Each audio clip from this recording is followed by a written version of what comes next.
Hi, welcome back to Joe Blogs. In today's episode, I want to talk to you about what's happening in the Russian economy because, as I'm sure you'll be aware, the biggest single revenue earner from Russia's perspective is oil. It's got one of the largest oil reserves in the world for export purposes, and it's one of the biggest oil exporters. So, the revenue that Russia earns from those oil exports are absolutely critical to the success of the Russian economy. And in today's video, I wanted to talk about what's going on with oil prices and what's likely to happen because OPEC Plus have now announced that they are intending to increase the oil production levels further in August. Now, if you follow the channel, you'll be aware that OPEC Plus is a consortium of 20 odd countries who are all collectively working together to try to manage what's happening with the price of oil. And historically, what OPEC Plus did was to reduce the amount of oil supply so that oil prices would stay high. However, over the last year or so, that situation has changed, and OPEC Plus has been ramping up the amount of oil that it's putting out into the markets. And this obviously has a negative impact on the price of oil because if you're producing more oil and demand isn't rising proportionately, then that means that the supply is increasing, the demand isn't moving, and therefore simple economics tells us that the price will go down. And if we have a look at what's been happening to the price of crude oil over the last 12 months, you can see that 12 months ago, Brent crude oil, which is the main benchmark index in the USA, was trading for around $85 per barrel. However, over the last 12 months, there has been a downward trend, predominantly caused by the slowdown in the global economy. And you can see that the latest oil price is sitting at around $68. And now, interestingly, if we look at what's happened in 2025, you can see that at the start of the year, oil was trading for around $75 per barrel. It then rose to around 82 when Donald Trump took over as the president, and we had a lot of excitement in terms of what was happening. But over the last 6 months, we've seen oil prices coming down, mainly as a result of the tariff war that's been going on. Donald Trump has been introducing all of these tariffs, and that's seen globally as something that's going to damage the global economy. There's going to be less growth because things are going to be more expensive, particularly in the USA. And therefore, if the economy is slowing down, then that means that oil basically won't be in as much demand, and so prices go down. But added to that, we've also got this increase in production from OPEC Plus. So $68 per barrel is a large fall from $85. And if we have a look at this chart, it shows the movement in the price of Russian oil over the same period. And as I'm sure you'll be aware, Russian oil trades at a discount to Brent crude oil, partly because of the sanctions, so lots of countries are refusing to buy Russian oil, and also the fact that the countries that are buying it have to be really careful in terms of which entities they're dealing with. They don't want to deal with a company that's been sanctioned by the West because that would then run the risk of secondary sanctions. So basically, those same sanctions would be applied against companies in China and India. So you can see that 12 months ago, URALS oil was trading for around $80 per barrel. Today, it's around $64. So that represents a discount of around $4 against a barrel of Brent crude. But the overall point here is that this time last year, Russia was earning $80 per barrel for the sale of all of its oil. Now it's only earning $64. So that represents a fall of $16. And we'll have a look in a moment as to what that impact is on the Russian economy. But the big point that I wanted to talk about today is the fact that OPEC Plus have announced that they are now increasing the amount of production again in August. If we have a look at this table, it shows what's been happening dating back to April 23, so over the last 2 years. Now, at the start of the war in Ukraine, there was an issue with regards to oil prices. They went up initially, and then we started to see prices coming down in 2023. So in order to try to address that problem, OPEC Plus announced that it was cutting the amount of oil that it was producing to try to keep the price up. And over the period between April 23 and June 24, a total of 5.86 million barrels of oil per day were cut from the OPEC Plus producers. So that reduced the global supply of oil, and the point of it was really to push up prices. It didn't really work because the reason why prices were falling at that time was because the global economy was slowing down. And you can't really play around with that too much because although they did cut the supply and there was a short term impact on the price, over the longer term, prices continued coming down. Now, at the end of 2024, OPEC Plus decided that it was going to change its strategy and it was going to start increasing the amount of oil it was producing again. So, between October 24 and March 25, an additional 300,000 barrels of oil per day were added back to the global supply. In between April and July of this year, an additional 411,000 barrels per day per month were being added. So every single month they were increasing that amount. And it's now been announced that from August onwards, it's likely that OPEC Plus are going to increase the supply further by another 550,000 barrels per day. So that's obviously a significant increase. It's the biggest single increase that we've seen since all of these changes were announced. And if we look at what the impact of that is, I've added an extra column in here to show the cumulative impact. So back in April 23, 1.65 million barrels per day were cut. In October 23, a further 2.2. And then in January, a further 550,000. And then in January, 3.66. So the total impact by January 24 was a cutback of 5.86 million. Now, if you look at that middle column, you can see that since October 24, that reduction has been falling. And the latest planned increase of 550,000 barrels per day would have an impact overall compared to what happened in April 23 of 3.37 reduction. So we've seen an extra 2.5 million barrels per day being fed back into the global market. And the likely impact of that is that it's going to be negative for prices. It's going to push down price because OPEC Plus isn't releasing this additional oil because there is increasing demand. They're doing it because they want to go back to the capacity levels that they were at before. We've talked about this a lot on the channel, but if you've got an oil well, you want to run it at optimal capacity. You want the oil to be coming out at a nice steady flow. You don't want to be trying to strangle it and reduce the amount of flow because then in the future, when you try to open it up again, you might encounter problems. So the oil producing nations want to increase it. And also, even though the price is going down, they'll make more revenue by selling more oil. So that's the logic for a lot of these countries. Now, if we go back to the URALS crude oil, I wanted to have a look at what's happened to the price over the past 5 years. So as we know, the current price is around $64 per barrel. But if you look at what happened following Russia's invasion of Ukraine, the price actually got up to around $100 per barrel. And that was because the global market was in panic. They didn't really know what was going to happen with global supply. And so the price of oil across the board went up. And at that time, there was talk from some of the traders that it could have got up to $200 per barrel. Now, that didn't happen because China and India continue to buy oil from Russia. But if nobody had bought Russian oil, then in theory, there would have been a lot of demand for all of the other oil, there might have been a shortage, and prices could have got out of control. Now, if we look at what happened in 2023, as the sanctions really started to kick in and limit the buyers for Russian oil, you can see that at the start of 2023, the price came down to less than $50 per barrel for Urals oil. So when you compare that to where Russia was just after the invasion started, that's basically a $50 fall in the price of Russian oil. Now, that's a massive impact. We'll have a look at a moment at what that impact is of a $50 fall. And since 23, there was then an increase in the second half of 23 and the first half of 2024, and Urals oil got back up to around $85 per barrel by the spring of 24. However, over the last 18 months, it's come back down to the current level of $64. And the reason why I wanted to show this chart is just to highlight how wildly the price of Russian oil has moved. Now, a lot of this is linked to the price of oil generally. There are some circumstances here where the impact of the sanctions have overly impacted on Russia. But generally speaking, now what happens with global oil prices is impacting the price of Russian oil.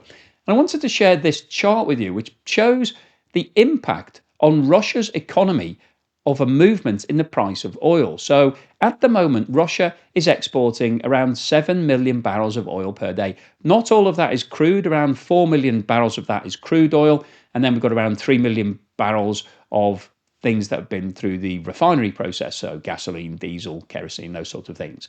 But 7 million barrels of oil per day is a lot. Now, if we look at the impact of a $1 fall in the price of that barrel of oil, if you're selling 7 million barrels, $1, obviously that's $7 million per day that you're losing in revenue. When you annualize that over 365 days, that's $2.6 billion. That's for $1. A $5 fall equates to $35 million per day, or $12.8 billion. A $10 fall is $70 million per day, or $26 billion.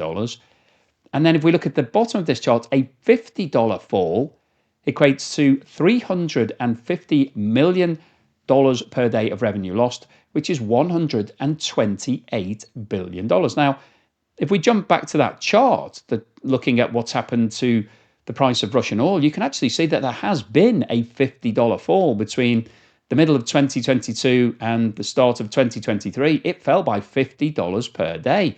So the impact on the Russian economy of that was a loss of $128 billion. And when you look at the trend as to what's been happening since the start of the war in Ukraine, you can see the problems that Russia is facing, because it's lost an enormous amount of revenue as a result of the general fall in oil prices that's been seen over the past 3 years. And the problem that Russia is now facing is that with these increased production levels from OPEC Plus, that's going to accelerate the reduction in oil prices. And at the moment, we've got uncertainty as to what's happening in the global economy. It's very likely that the growth in the second half of 2025 across the board will be less than we were expecting originally, because we've got economies slowing down. China is in real difficulty at the moment. The USA have got all of Donald Trump's tariffs. We've got a lot of political uncertainty in terms of warfare that's kicking up and sparking up around the world. So the outlook isn't good for the global economy, which means that's not good for the demand for oil. And so oil prices are likely to continue drifting down, certainly to around $60 per barrel, maybe even less than that. And then you always have to factor in the fact that Russian oil sells for less than general oil prices. So if oil prices fall to 60, Russian oil is likely to fall to maybe $55. I thought it was worth having a look at this chart, which once again puts into perspective the problems that Russia is facing right now, because this shows how much revenue Russia is earning from its fossil fuel exports, which are the biggest single feed into the Russian economy. And you can see we've got a breakdown here. We've looked at this chart quite a number of times before, something similar to it. The bottom section is crude oil. The next section above that is refined oil products. We've then got pipeline gas, above that coal, and then LNG. And you can see that before the war in Ukraine started, Russia was earning over $1 billion per day from the sale of these fossil fuels. This chart's shown in millions of euros, and you can see that it was sitting at around 900 million to a billion euros, which in dollar terms is significantly above $1 billion. And then immediately following the invasion of Ukraine, that increased to around $1.3 billion per day, which is a lot. However, over the last 3 years, you can see there's been a significant reduction. And today, the total revenue is sitting at around $650 billion per day. So around about half of what it was in the peak period following the invasion. And the problem that Russia has is that if we look at the volume, so this is the revenue, if we look at the volume of what Russia is selling, it's actually quite similar. So this shows the same details that we've just looked at, but is looking at thousands of tons of fossil fuel rather than the value. And you can see that back before the war in Ukraine started, Russia was selling around about 1,900,000 tons, or 1.9 million tons per day of fossil fuels. Today, it's sitting at around 1.6, 1.7. So a very similar number in terms of the volume. But if we jump back to the revenue chart, you can see that the revenue is significantly lower. So Russia is having to work harder. It's still having to sell as much product, but it's earning around half of what it was originally. And that's obviously a problem because it means that you're making less profit and ultimately you've got less cash, you're paying less tax, the government will have less money. So this is a big issue. And I thought it was worth, because we were looking at this data, looking at the geographical breakdown of who's taking those deliveries. And you can see that back in the start of before the war started, the biggest single buyer was the European Union. That's shown by that light green line. And China was number two. And India didn't even register. It wasn't buying anything from Russia back in those days because it was prohibitively expensive to move everything from Russia to India. So India was buying from other sources. But if we look at the situation today, you can see that the European Union has reduced significantly. It's still buying some pipeline gas and liquefied natural gas from Russia, but it's a massive reduction compared to where it was. The biggest single buyer now is China, followed by India, who've come from nowhere to be number two. And then we've got Turkey, South Korea, and a couple of other countries. The United States and United Kingdom relates to the period before the war in Ukraine started. So that's in thousands of tons. And in terms of value, it's a similar sort of breakdown. China is the biggest purchaser in value terms, followed by India, and then Turkey is number three on the list. And if we look at this chart, it shows who's bought the most from Russia from the 1st of January 2023. So that was around 11 months after the war started. So the sanctions were well in place by that point. The European Union had cut back hugely on the amount it was buying. So you can see that China is the biggest single buyer of Russian fossil fuels by far, and the biggest purchase is oil, followed by coal and gas. Number two is India, which is buying predominantly oil products, some coal, followed by Turkey, who are buying oil, a little bit of coal and some gas. And then the European Union is still number four on this list. So I think it's interesting that what we've got at the moment is that Russia is very, very dependent on the price of oil to maintain its revenue and profit levels. And it's interesting that OPEC Plus, of which Russia is one of the biggest partners, is announcing all of these oil production increases at a time when Russia really would like the price of oil to stay high, because Russia is already operating at maximum capacity. It's producing as much oil as it can. So it doesn't have the ability to double the amount of oil it's making and then double revenue, even if the price goes down a little bit. It's got 7 million barrels of oil to sell per day, and it'll take whatever price that is going in the market. So if the price is going down, that means that Russia will get less revenue, and that's going to increase the pressure on the Russian economy. So what's the summary and conclusion today? Well, I wanted to post this video because we've talked a lot about what's happening in the Russian economy. And let's not forget, despite all of the issues that we've talked about recently around the spending in Ukraine and what's going on with regards to taxes and the National Wealth Fund and the fact that Russia is running dry of cash, the biggest single issue that Russia is facing today is the fact that it's got declining revenue from its fossil fuel sales. Now, some of that decline relates to the sanctions because some of its biggest buyers before the war started, the European Union, have turned their back on Russia. They've said they no longer want to purchase any of those products. But also, we're seeing a general reduction in oil prices. Compared to where we were at the beginning of 2022, oil prices today are significantly lower. They are around $40 lower than the peak period following the invasion of Ukraine. And as we saw from the data earlier, a $1 fall from Russia's point of view has a huge impact. It's costing Russia $7 million per day, or around $2.6 billion per year. So when you're talking about a $40 fall, that is going to have massive consequences for the Russian economy. So this is the long-standing problem that Russia is facing. It can't really get away from the fact that it's totally dependent on oil and gas and other fossil fuel revenues. And when the price of those fossil fuels goes down, that is going to cause problems for Russia. And Russia already has lots of problems. So it's running out of cash. It doesn't have enough money to keep the war effort in Ukraine going. We talked about this in recent videos, that President Putin has announced that he's now going to cut back on military spending because Russia simply doesn't have enough money to keep spending at the rate that it's been spending. The only way that it would be able to do that is if oil prices suddenly jumped up to $100 per barrel. That would mean that Russia would then have a lot more money to invest into Ukraine. But that isn't happening. What we are seeing is a global slowdown in 2025. That's bringing down the price of oil. And then on top of that, we've got OPEC Plus, which is the biggest consortium in the world for oil production, saying that they're now going to start ramping up the amount of oil that's being sold into the markets, which is likely to further accelerate the decline in price, and that's going to hurt the Russian economy even more. So the overall summary of today's video is that Russia is totally dependent on oil and oil revenue for the success of its economy. Oil revenue is falling in Russia as a result of falling prices, and those prices are likely to fall further over the next 3 to 6 to 12 months as the global economy slows down and OPEC Plus increases its production.